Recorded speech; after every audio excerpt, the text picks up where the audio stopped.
Sevgili seyirciler, gerçekten nefese kaldığımız bir röportajdan hepinize tekrardan merhabalar. Dediğim gibi Levun bölgesindeyiz. Levun bölgesinin zaten yaz görüntülerimiz olsun, buradaki yaşam olsun, insanların buradaki sıcakkanlı olsun. Levun bölgesini çok seviyoruz. Ve burada bizim sevdiğimiz başka bir abimiz Şakir var. Şakir Güldal, o da buranın şefim. Kendisini tanıyacağız. Önce burada ne iş yaptığını, sonra siz arkada görüyorsunuz onun yetkisi altında çalışan bir operatörümüz, bir kamyon operatörümüz çalışıyor. Yollar temizlemekle meşguller. Dediğimiz gibi kar bayağı yoğun yağdı bu sene Hakkari bölgesinde geçen senelere nazaran. Onu dinleyelim isterseniz hocam. Şakir efendim, öncelikle nasılsınız? Merhaba, hoş geldiniz. Hoş bulduk. Şakir abi, öncelikle sen nerede çalışıyorsun? Sen nerede müthişsin? Geçitli bölgesinin şefiyim. Geçitli bölgesinin özel idare şefisin. Şu an bulunduğumuz yer Pınarca'ya bağlı Hendek mevzasındayız. Aynen. Anlatmaya gerek yok, zaten görüntülerde vardır. Aynen. Bayağı kar var. Şu an yolları açmaya çalışıyoruz. Vatandaşa işte bir an evvel ulaşmaya çalışıyoruz. Abi peki geçen senelerden biliyoruz ki birçok yerde şahit olduk. Kar az yağdı geçen senelerde. Bu sene bayağı kar yağdı. Bu senelerde bayağı kar yağdı. Levun bölgesi de geniş bir bölge. Dünden beri zaten görünüyordu. Devam etti. 1,5 metre kar var. Aynen, dizimize kadar geldik. Levun bölgesi geniş bir bölge. Buranın hakimiyetiniz sizde ve zor bir hakimiyet var. Kaç köy var burada? Kaç mezra? Bizim yazın 36 köyümüz var. Mezra var. Aynen. Kışın 27 köye hizmet götürüyoruz. 36 köy. Yazın, kışın 27. Kışın 27, 11 muhtarlık. Aynen. Gerisi mezra. Yazın dediğim gibi 36 köye hizmet götürüyoruz. Van il sınırı dediğimiz Aksu bölgesi, Şırnak Yeşilyurt sınırı.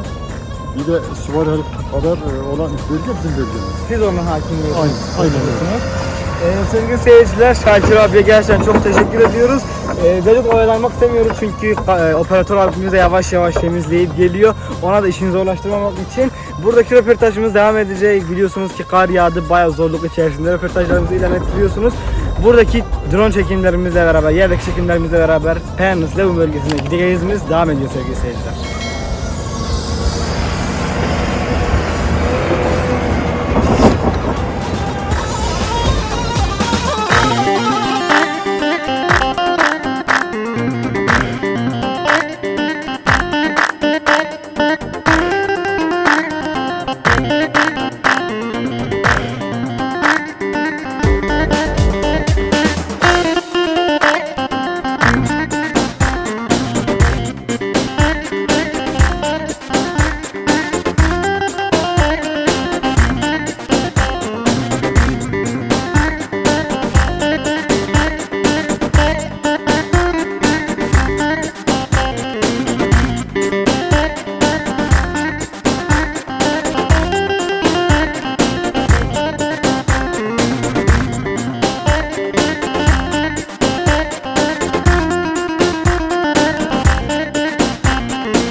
Sevgili seyirciler, hepinize tekrardan merhabalar. Dediğimiz gibi bugün de sizlerle beraber Geçitli köyündeyiz.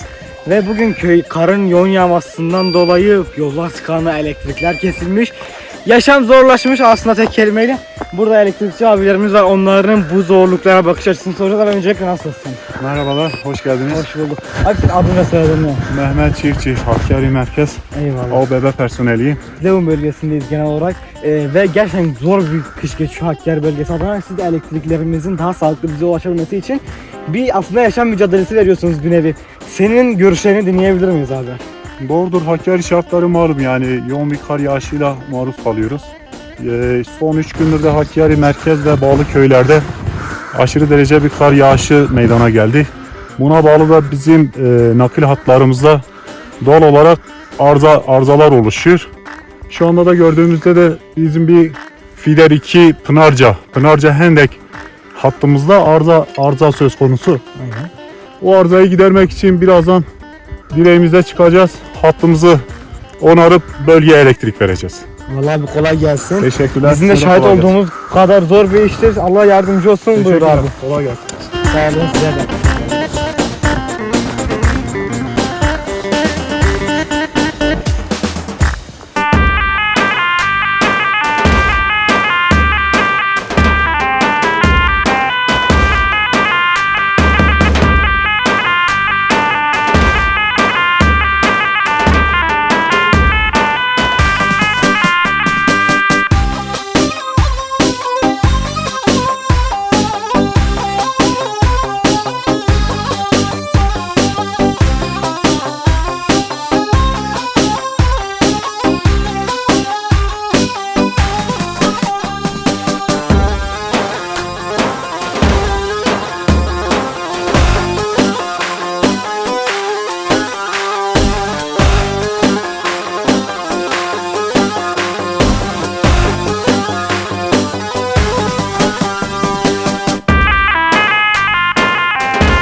Sevgili seyirciler, hepinize tekrardan merhabalar. Dediğim gibi bugün sizlerle beraber Levun köyündeydik.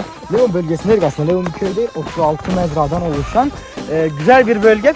Dediğimiz gibi burada aslında Mart ayında olmamıza rağmen, yani kış aylarının sonuna varmamıza rağmen köylerin tabiriyle onlar şey diyoruz, sana Levun ezor sana ve gundaş tatlı, yani buranın kışı karı yeni gelmiş. Biz de kayıp baskısını düşüyorduk. Neden? Çünkü az önceki operatör abilerimizle birlikte burayı temizlerken buraların hepsini kazıdılar aslında. Ve o yüzden birazcık kayganlaştı. Kameraman arkadaşım o taraftan, ben bu taraftan kara basa basa yürüyeceğiz.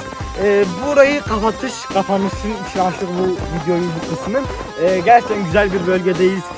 Buradaki insanların, özel idare şeflerinin, Şakir abinin sıcakkanlı olsun. Halkın köylüyle çok röportaj yapamadık. Neden? Çünkü dün akşamdan beri köyde daha fazla bir şekilde kar yağmış ve köyde daha fazla bir aslında ucralaşmış burası. Neden? Çünkü herkes evine gitti. Herkes aslında dışarısı bomboş. Biz ona şahitlik ediyoruz. Sadece çalışan operatörün sesi ve benim bağırışlarımı duyuyor herkes. Kameraman arkadaş sakin. Dediğim gibi biz buraya kazıdık. Kameraman arkadaşımın düşmesi, benim düşmem, hepimizin düşmesi arda arda geliyor. İsterseniz gerçekten durup yapalım çünkü yoruluyoruz. Sevgili seyirciler, dediğim gibi güzel bir bölgedeydik. Bugün sizlerle beraber Levun köyündeydik. Peyanıs'tan başladığımız yolculuğumuz görüntülerle beraber geldik buraya. Hendek mezrasındayız. Hendek mezrasındaki yollarımızı temizledik olabildiğince. Arkadaşlarla temizleme ilk sürecini biz de onlarla geçirmiştik. Şimdi onlar sadece yolun genişletilme sürecini birazcık daha arttıracaklar. Biz onlardan ayrıldık. Şimdi dağılacağız, yani artık akşam oldu yavaş yavaş ve hava da daha fazla soğumaya başladı güneşin batmasıyla beraber. Biz de bugünkü Peyanıs, yani Levun bölgesindeki zorlu yaşamın sonuna geldik. Gerçekten dediğim gibi burada güzel bir yaşam sürdürülmekte, burada zor bir yaşam sürdürülmekte. Hiç kimsenin işi kolay değil. Hayvancılık sürdüren insanların işi olsun, operatör abimizin işi olsun. Buradaki herkesin işi bir zorluk içerisinde ilerliyor. Ben de daha fazla uzatmak istemeyerekten, çünkü habire düşme korkusu yaşıyordum, öyle oldu. Ben de daha fazla uzatmak istemeyerekten hepinizden müsaademi istiyorum. Bir dahaki videoda hoşça kalın efendim. Görüşmek üzere.